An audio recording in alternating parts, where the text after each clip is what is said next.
I'm Rogelio Mercado. I'm the county extension agent for agriculture here in Jim Wells County. I've been serving in this county for the last 29 years and have been fortunate to work with many producers, including Greg Edlin and now his son Andrew. And there's certainly a group of people that have been the lead in terms of conservation. Jim Wells County is primarily 555,000 acres of land mass. Out of those 555,000, 85,000 are currently in row crops. The others are broke up obviously into some of our urban areas, residential, and smaller ranchettes. Hi, I'm Stacy Hines. I'm the Extension Range Land Habitat Management Specialist here in Corpus Christi. Cover 38 counties.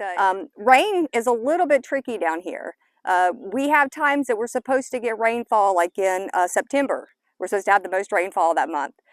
We also have peak seasons of rainfall. This time of year, around May and June, is when we're supposed to get another peak rainfall.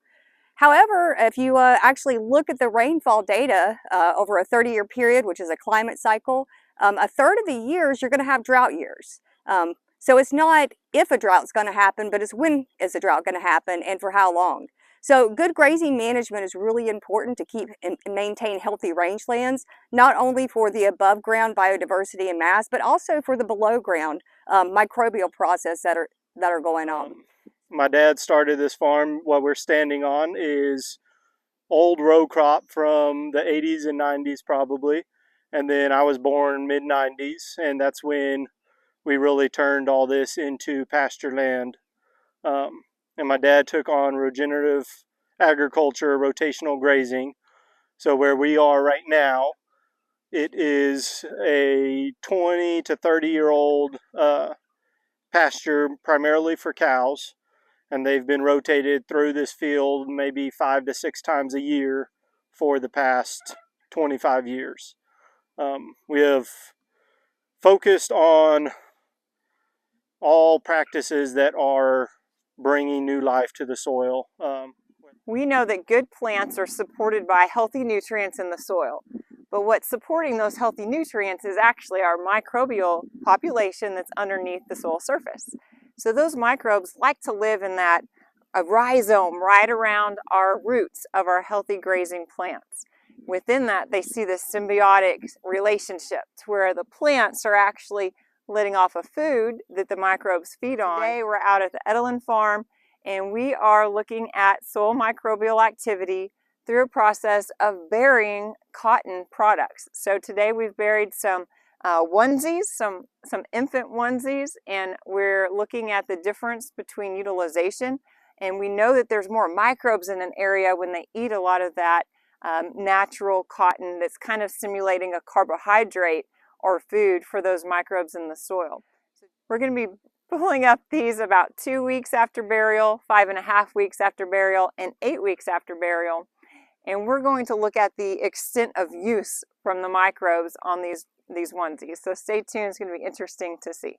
So we did 3 different areas on our property for the microbes test. What we did was bury the onesie. We chose a location that we recently took off all the brush. So it's been under brush for 10 plus years with very minimal grass. We did another one that has been a grass field for 20 years with very minimal brush. It is in a lower area where water runs through. We placed the first ones in a drought, and now we've received 7 inches of rain. So watching them, they've had about 7 days that they'll spend underwater. And then the last area, it has been under heavy management of chickens, cows, added compost, garden for the last 20 years.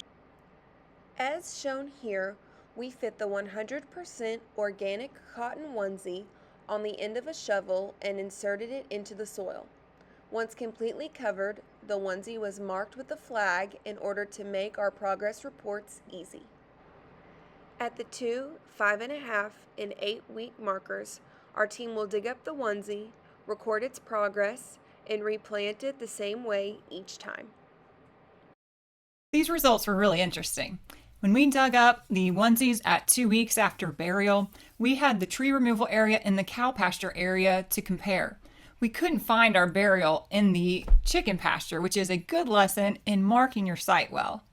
When we compared the tree removal area and the cow pasture, we saw just slightly more use on the cow pasture area, which makes sense because we expected to see quite a bit of microbial use where those bigger grasses were established. The tree removal area really was pretty void underneath of any vegetation because it recently had been heavily treed. We also had an interesting add-in where we stuck one of the extra onesies in a compost pile that had chicken remains and organic matter thrown into it. This onesie at just 2 weeks after burial came out with barely anything left. Really exciting to see. At 5.5 weeks after original burial, we dug up another set of onesies. Again, we saw very little use in the tree removal area that did not have good vegetation established underneath it.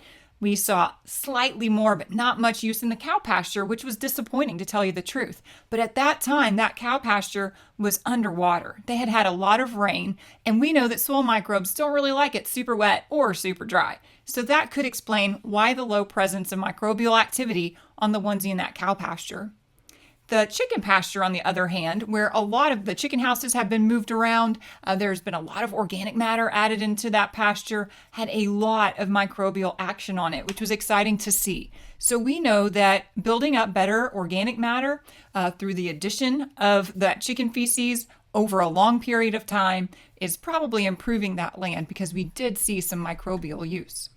Finally, we had Mr. Edlin dig up the onesies at 8 weeks after final burial. It was really fun to see that all 3 of our locations, the tree removal area, the chicken pasture, and the cow pasture, all had activity on that onesie, whereas I would say that the chicken pasture had significantly more.